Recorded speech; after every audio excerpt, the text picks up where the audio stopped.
Welcome, Dr. James Beckett, Sports Card Insights. I was on Hobby Hotline this morning, and it's Saturday evening. Most of the conversation was about the shocking news that Fanatics is going to be taking over the baseball license and other repercussions. We had 10 co-hosts, so a lot of energy there, a lot of good questions. But this is 10 minutes of commentary about that. Just thought I'd rush this out tonight, or maybe you'll get it in the morning. Don't usually do Sunday episodes. Thanks, sponsors, Topps. I do believe Topps will still be around, but they may be around in a different form. There will be Topps cards, but you can listen and hear how I respond to that. But also Panini affected, Upper Deck eventually affected as well, Heritage Auctions, Huggins and Scott Auctions, Mike Stadium Sports Cards, Burbank Sports Cards, ComC.com, and Beckett Media, Beckett Grading, Beckett Authentication. The hobby's on fire, but En Fuego might have a different meaning if you're at Topps right now. Feel bad for those people, but hope it can be constructively dealt with. So thanks, everybody. Here's the excerpts from Hobby Hotline from this morning, and thank you for listening. It's scary to think that we could have a hobby with no Topps. 2026, 2027, 2028, there will be Topps cards. Yes. It may not be the Topps company, but there will be Topps cards. There'll be flagship sets for the rest of our lives. It's too powerful of a brand. But as a company, that's what the statement is here. And as a licensing entity, yeah. Major League Baseball and Players Association think they can do better with somebody else steering the ship. So, question for everybody is brand loyalty. Will collectors snub Fanatics and only deal with Topps? We're going to have to collect something. I don't think so. What about Fleer? Fleer's owned by Upper Deck now. The brands Leaf, they're like a caterpillar and a butterfly. There will always be Topps cards. They just may be produced by a different company. Yeah. And Michael Eisner won't get his $600 million payday now. Michael Eisner. Yeah. Womp, womp. Let's face it, when you're offered 10x what the previous contract was, you're going to take that money. Yep. Period, end of sentence. That's Well, Rich, it's the potential for 10x. I don't think it's a firm 10x. It's a joint venture. It's pretty exciting to do a joint venture if you're Major League Baseball and the Players Association, because you're going to share in the profits. They obviously think not only will Fanatics do a better job and make more money themselves, but the players in the leagues are going to get a cut of it. And so I'm willing to wager Fanatics has a even better retail distribution model than Topps does. And when I say retail, I mean to the public, to stores, to all that. And as such, they can probably product place even better. That's definitely a positive. But thinking about history, if you remember when Donruss Leaf Playoff lost their license after 2005, and there's other reasons to supposedly or not supposedly, but one of the official reasons given was that DLP made it the best company for hobby sales, but they were the worst company at the time for putting their products into the big box stores. Topps got the big box stores, but they're not as big store retail or even smaller store retail as Fanatics is. So that's something where you can get extra distribution into extra locations, more eyeballs looking at what you're doing. I want to put this in the context of the hobby. If we fast forward 5 years, it could be that Fanatics is the exclusive card licensee of all the leagues and all the players associations. They are experts in selling other people's stuff. Okay, that could mean that they have side deals with Panini, Upper Deck, and Topps to keep doing what they're doing, but underneath this umbrella brand of Fanatics. But I think Topps is not in a good leverage position, or Panini even. It looks to me like Fanatics is going to be in the driver's seat. I don't want to say officially, but allegedly Topps found out what we all found out 3 hours before we found out. I also read that they did not even know that both the Players Association and Major League Baseball were even talking to someone else about this. So that if those reports are true, they were caught completely off guard. The silver lining here is that the Players Association and Major League Baseball, they're working closer together than they ever have. Yes. The reason Topps probably didn't get a right of refusal is because it's a completely different type of agreement. That Fanatics is not the licensee. They are a partner with Major League Baseball and the Players Association. They're all going to be sitting at the same table. It's going to be open book accounting. The more Fanatics makes, the more the players and the leagues are going to get. They're going to be doing whatever is best for all of them, which might mean including Tops in some way, but they're going to have all the power.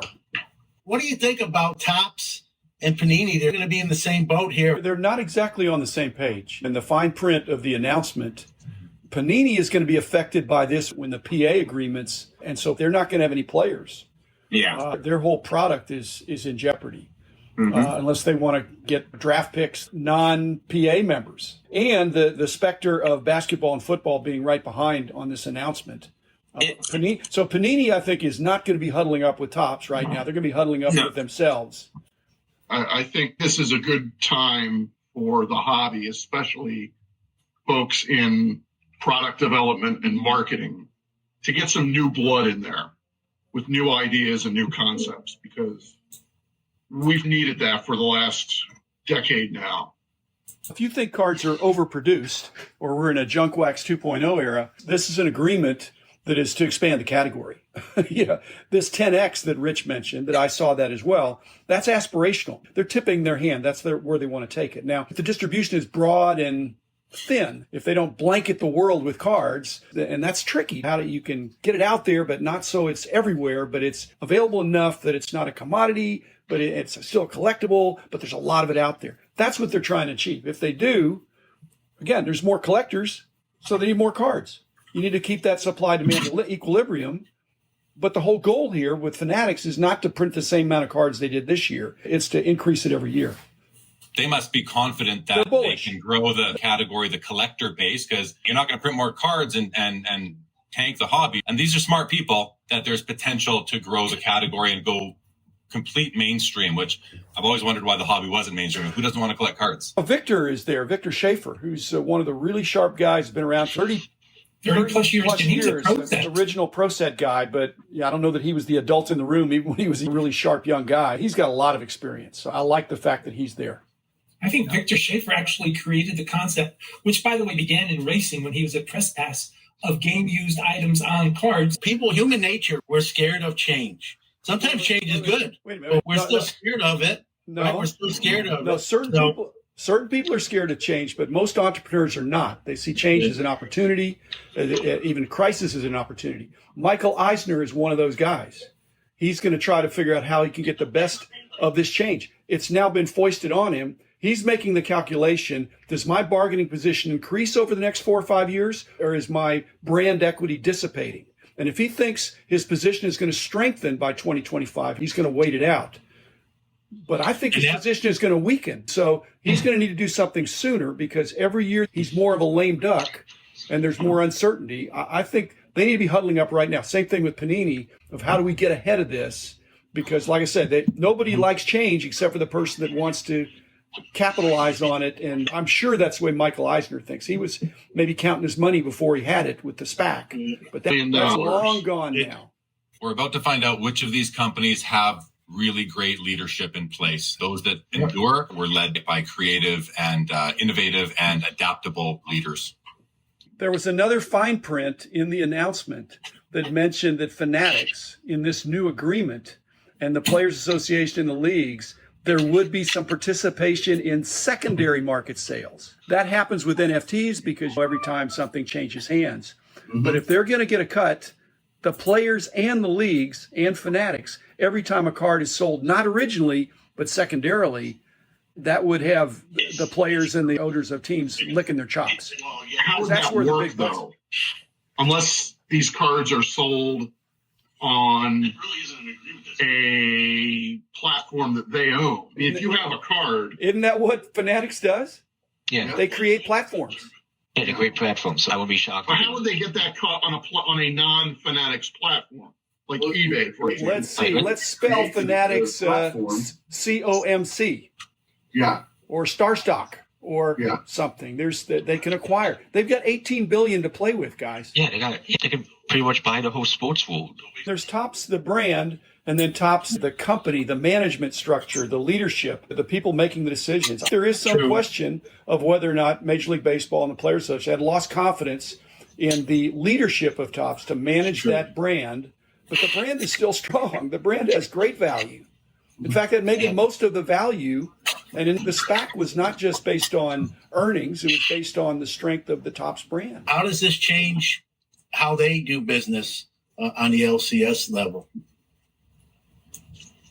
I think it won't be that bad. No, I take the opposite point. I think not only is it not bad, I think it's going to be great for the LCSs because that's what Fanatics is all about. Retail distribution and exposure, and the LCSs are the best billboards that our industry has that are Monday through Friday, weekends. How many times have we heard the lament of somebody starts a store and how difficult it is for them to get distribution from the card companies? I think if Fanatics brings some common sense to it, say, why are we making it difficult for brick and mortar LCSs to get a reasonable amount of product? Yeah, imagine if all the LCSs could order what they wanted. Not fully, but that there'd be some allocations. But you know what I'm saying? Instead of getting one box allocated, they get a couple. It also wouldn't surprise me if Fanatics starts opening up their own hobby stores. Yeah, they already have stores. Every mall, every high traffic shopping area, airport terminal, whatever. It was pointed out that they own lids, so they've already You start selling cards at lids. All they have to do is add baseball cards. That's not hard to do. Well, the lid stores are small, though. Yeah, but still, they're in the malls already and having to lay out more money to be there. You're there. Plus, the future is this hybrid between digital and real life. The fact that they've got brick and mortar, it doesn't have to be huge brick and mortar. It may be, hey, we'll have this product for you tomorrow or next week. Just tell us what you want. So it's a distribution point. They don't need a lot of retail footprint.